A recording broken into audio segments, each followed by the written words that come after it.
کیا روزے میں بلڈ ٹیسٹ کروا سکتے ہیں؟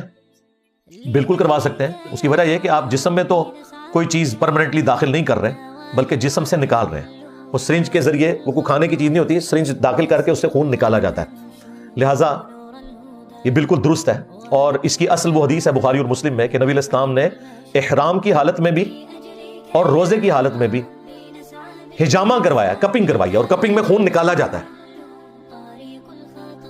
بخاری اور مسلم میں ایک اور حدیث ہے کہ عبداللہ ابن عمر جو ہیں وہ شروع میں تو کپنگ کروایا کرتے تھے روزے کی حالت میں، لیکن بعد میں پھر وہ رات کے وقت کپنگ کرواتے تھے اور چھوڑ دیا تھا.